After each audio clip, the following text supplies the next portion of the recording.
His voice dropped lower, steadier. Do you understand? Her heart thudded painfully. But I do care, she whispered. You're a billionaire. Nobody. The world will laugh at me. And you? She stopped herself, her voice trembling. You could lose everything if they think I'm trying to take advantage. For the first time, a flicker of anger crossed his face. Not at her, but at the very thought. Listen to me, Abiba. His tone was commanding yet gentle, pulling her eyes to his. I've had women chase my money all my life. Women with titles, gowns, and family names. None of them moved me. None of them made me look twice. Her breath caught, her fingers clutching the edge of the table. And then you walked into my life, he said, his voice almost a whisper now. You're the first person who's made me feel real. The kitchen fell silent, her heart roaring in her ears. Abiba's lips trembled. She wanted to believe him. She wanted to lean into the warmth of his words. But fear still gnawed at her. Finally, she said softly, even if you don't care what they say, I'm scared. Something in his expression softened then. Slowly, he rose from his chair, his tall frame casting a shadow over her. Then let me be the one who takes the weight, he murmured. For the first time, Abiba felt what it was like to be protected. Not pitted, not judged, protected. And it terrified her even more, because she realized her heart was no longer hers to keep. The rumors had spread faster than wildfire. What started with hushed whispers among staff and curious onlookers in London soon reached the ears of Chung-ae's parents in Korea. Abiba braced herself for the worst. She imagined stern voices, cold stares, accusations of being a gold digger. She even considered leaving before things escalated further. But when the invitation came, written neatly by his mother's hand, the words were polite, warm, even, come to dinner. We would like to meet her. Abiba's hands shook as she showed the note to Chung-ae. I can't. They'll hate me. He studied her silently for a long moment, then said firmly, they asked for you. That's enough. The evening of the dinner, Abiba could hardly breathe. She wore her simplest dress, a modest navy blue one she had saved for years, paired with small earrings that had once belonged to her mother. She felt out of place even before they arrived. Chung-ae, however, walked beside her confidently, his hand briefly brushing hers as they entered the grand dining hall of his parents' London townhouse. To her surprise, his mother greeted her first, stepping forward with a gentle smile. So, this is the young woman we've been hearing about. Her voice carried no malice, only curiosity. Abiba bowed slightly, her voice trembling. It's an honor to meet you, ma'am. His father, usually known for his stern business persona, studied her carefully. Then, unexpectedly, he nodded. You are not what we expected. Abiba's stomach sank. But then he added, that may be a good thing. Dinner was surprisingly calm. His mother asked Abiba about her favorite foods, her childhood, her work at the mansion. She answered politely, though her nerves made her voice waver. At one point, his father leaned back, his eyes flicking between his son and Abiba. You've never shown interest in any of the women we introduced. And now you bring her. Abiba lowered her gaze, embarrassed. But Chung-ae spoke without hesitation. Because she's different, he said simply. His hand rested briefly over hers under the table. Because she is real. Silence fell. His mother glanced at his father, then smiled faintly. Well, she said softly, it seems our son has finally found someone who makes him speak with his heart instead of his head. Abiba's eyes widened, her throat tightening with unexpected emotion. She had prepared herself for rejection, but instead she was being welcomed. For the first time since stepping into this new world, she felt a flicker of hope. Later that evening, as they walked back to the car, Abiba whispered, I don't understand. They weren't angry. Chung-ae glanced down at her, his lips curving slightly. They only ever wanted me to be happy. They just didn't believe I'd ever find someone who could make me. And for the first time, Abiba allowed herself to smile without fear. Maybe, just maybe, she belonged. The night after meeting his parents, the mansion felt different. Abiba lay awake in her small room, her heart racing. She had expected rejection, maybe even humiliation. Instead, his parents had treated her with kindness. Still, she couldn't shake the feeling that she was standing on the edge of something dangerous, something she couldn't control. Meanwhile, in his study upstairs, Chung-ae couldn't focus. Numbers and contracts blurred across his laptop screen, but all he could see was Abiba's nervous smile at dinner, the way her voice softened when she spoke about her mother, the way her presence made his parents look at him with quiet approval for the first time in years. He shut the laptop with a frustrated sigh. He was a man who never allowed distractions. Yet here he was, distracted beyond measure, by a maid. Finally, as midnight approached, he rose and found himself walking down the hall toward her room. He knocked gently. Abiba startled, quickly sitting up in bed. "Yes, sir." "Chung-ae," he corrected softly. She opened the door hesitantly, still in her nightdress, her curls loose around her shoulders. "Is everything all right?" For a long moment, he just looked at her. His usually sharp gaze softened, stripped of all the barriers he wore in public. "No," he said honestly. "Nothing is all right. Not when I keep pretending I don't feel what I feel." Her breath caught. "What do you mean?" He stepped closer, his voice low, steady. "From the moment you walked into my life, even that embarrassing day in the bathroom, I haven't been the same. You've changed everything, and I can't go back." Her chest rose and fell rapidly, her hands trembling at her sides.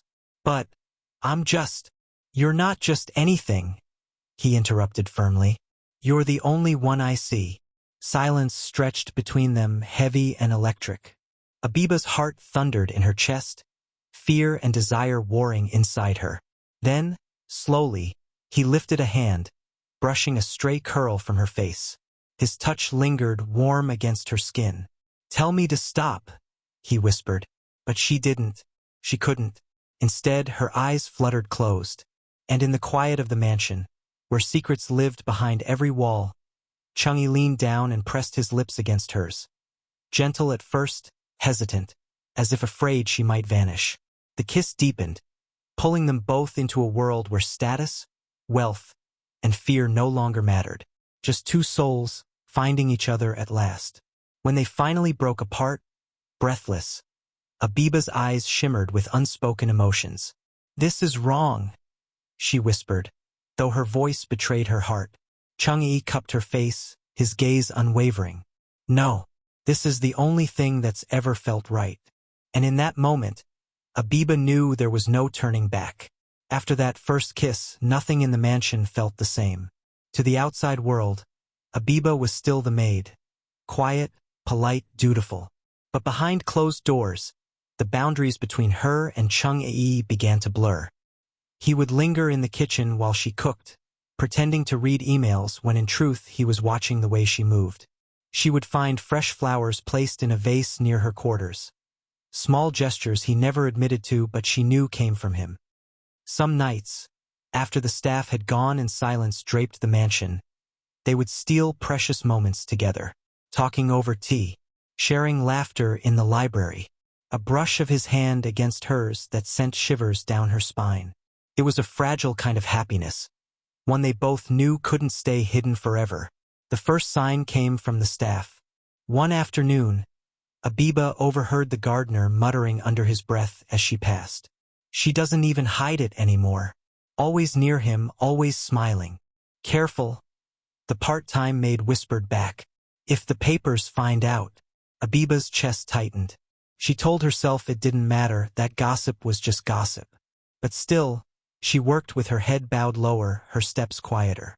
Yet Chung-ae noticed. That evening, as she cleared away the dinner dishes, he stopped her with a hand lightly brushing hers. His touch was brief, but enough to make her heart stutter. "You've been avoiding me again," he said quietly. She kept her eyes on the plates. "I just don't want to make trouble for you." "Trouble?" He stepped closer, lowering his voice. "Abiba, look at me." When she finally did, she saw no hesitation in his eyes, only resolve. "Let them whisper." Let them watch. I don't care. Her throat tightened. But what if it spreads beyond them? Almost as if fate had been listening. The very next day, her fear came true. A glossy tabloid headline stared from a newsstand near the market. Cold CEO seen with mystery woman. Not another socialite? The photo was grainy but unmistakable. It showed Chung-ae outside the bookstore, standing beside her, his gaze fixed on her as though she were the only person in the world. Abiba froze, her shopping bag slipping from her hands. Heat rushed through her as people glanced curiously at the paper, murmuring. By the time she returned to the mansion, her hands still trembling, Chung-ae was waiting. He held the tabloid in one hand, his expression unreadable. I told you, he said firmly, meeting her eyes. I don't care what they print.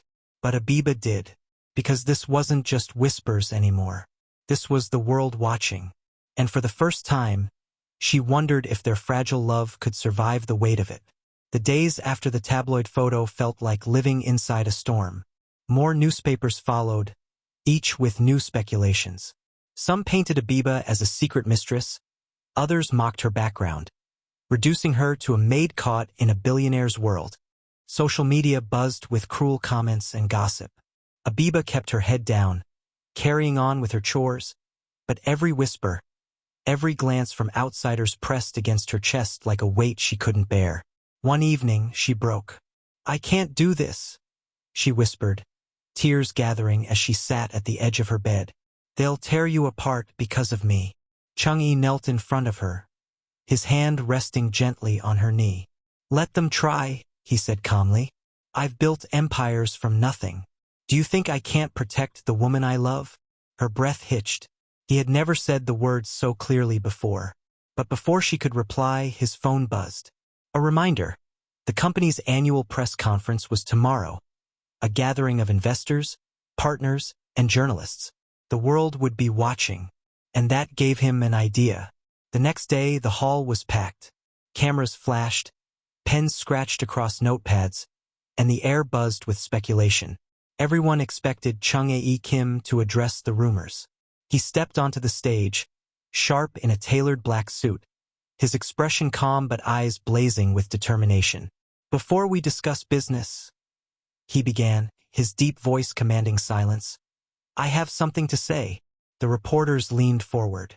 There have been rumors, he continued, about a woman in my life. Many of you have speculated. Many of you have insulted her. Let me be clear, he paused, letting the weight of the moment settle. She is not a rumor. She is not a mistake. She is the woman I love. The hall erupted in gasps and frantic scribbles. Camera flashes burst like lightning. She is kind. She is strong. She has given me something no amount of wealth or power ever could, peace. And I will not stand by while she is disrespected. His gaze swept across the crowd, sharp and unyielding. If anyone wishes to do business with me, they will do so with the knowledge that she is part of my life. The declaration was final, undeniable. Watching the live stream from the mansion, Abiba's hands flew to her mouth. Tears blurred her vision as she whispered, He said it, to everyone. Her world, once filled with fear of rejection, suddenly shifted. For the first time, she wasn't hiding. He had placed her in the light, where no one could deny her place by his side. And though she still trembled, her heart felt something it hadn't in years. After his public declaration, the world seemed to split in two. Some praised Chung-ae for his boldness. Others criticized, saying he had tarnished his image by falling for someone beneath his status. But for the first time, neither he nor Abiba cared. One quiet morning, he walked into the kitchen where she was preparing tea. She looked up nervously, still adjusting to the attention, but his calm smile reassured her. Pack your things, he said simply. Her brows furrowed. Why? We're going to Korea. It's time you meet my parents again. Not as a guest, not as a maid, but as the woman I love. Her hands froze around the teacup. Chung-ae, I don't know if I'm ready. He stepped closer, taking the cup from her trembling hands. You don't have to be ready. You only have to be yourself. That's enough. The flight to Seoul felt like a dream. Abiba had never traveled so far, never imagined sitting in a private jet beside a man who held her hand so openly. Her heart raced with every passing hour, torn between fear and hope. When they finally arrived at his family's estate, her knees nearly gave out at the sight of the traditional home, its gardens glowing softly under the lantern lights. His parents were waiting at the door. Abiba bowed deeply, her voice shaking. "Good evening. Thank you for having me." But before she could say more, his mother stepped forward, smiling warmly as she took Abiba's hands in hers. "You don't need to thank us," she said gently. "You've given our son a happiness we thought he would never find." Abiba's eyes filled with tears. His father, dignified but calm, nodded approvingly. "We watched the conference. He has never spoken about anyone like that before. Takes courage to love in front of the world. We are proud of him, and of you." Abiba bowed her head, overwhelmed. Then Chung-ae's mother turned to her son with a twinkle in her eyes. "You've chosen well. She is graceful, even in her nervousness." For the first time in years, Chung-ae smiled fully, without restraint. "She's my heart," he said simply. That night, they shared dinner together, laughter flowing as easily as the food. Abiba found herself relaxing, drawn in by their genuine warmth. Instead of judgment, she received blessing. Instead of suspicion, she found acceptance. As they walked in the garden later, hand in hand, Abiba whispered, "They like me." Chung-ae squeezed her hand. "They don't just like you. They're happy for us. And so am I." Under the quiet glow of the lanterns, she realized something she never thought possible. She wasn't just stepping into his life anymore. She was becoming part of his family. Moonlight. The yacht glided smoothly across the quiet waves, far from the noise of the world. Far the sea stretched endlessly around them, a shimmering blanket of silver beneath them from gossip, judgment, or fear. Abiba stood at the deck's edge, her hair dancing in the ocean breeze, the soft silk of her evening dress glowing beneath the stars. She had never seen a night so beautiful, nor felt so free. Behind her, Chung-ae watched silently. For weeks he had been planning this night. After the storm of the tabloids and the relief of his parents' blessing, there was only one step left to take. One choice that had been clear to him since the moment she first stumbled nervously into his life. He walked toward her, the sound of the waves and the distant call of the sea surrounding them. "You've changed me, Abiba," he said softly. She turned, surprised by the rare vulnerability in his voice. "How? I thought love was a weakness, a distraction I didn't need. But then you came, with nothing but your honesty, your strength, your kindness, and you showed me what it means to live, what it means to feel." Her lips parted, her eyes glistening. Slowly he dropped to one knee. Abiba gasped, her hand flying to her mouth. From the pocket of his tailored suit, he drew out a velvet box. Inside, the diamond caught the moonlight, glowing like a star plucked from the heavens. "Abiba," his voice trembled but his gaze was steady. "I don't want a world without you. I don't care about status, or whispers, or anyone else's opinion. I only care about us. Will you marry me?" Tears spilled down her cheeks. Her hands shook as she tried to find words, but her heart spoke first. "Yes," she whispered, then louder, firmer, her voice breaking with joy. "Yes, Chung-ae. Yes." He rose, sliding the ring onto her trembling finger before pulling her into his arms. Their lips met, the kiss fierce and full of promise, the ocean wind carrying their laughter into the night. Above them, fireworks suddenly lit the sky, his final surprise. Bursts of red, gold, and silver rained down over the yacht, painting the waves with fire. And in the middle of it all, Abiba clung to him, her heart overflowing. She had once been just a maid, invisible to the world. Now, she was the fiancée of the man who had chosen her against all odds. And for the first time in her life, she dared to believe in forever. The wedding day dawned like a dream. London's cathedral bells rang out as the city gathered to witness what many called the wedding of the century. Journalists, business elites, and even curious strangers lined the streets, hoping to catch a glimpse of the mysterious bride who had captured the heart of Korea's most elusive billionaire. But inside the cathedral, none of that mattered.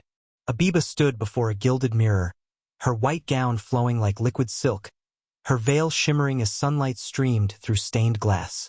She could hardly recognize herself, the orphan, the maid, now a bride. Her hands trembled as she held the bouquet, but her smile shone brighter than any jewel.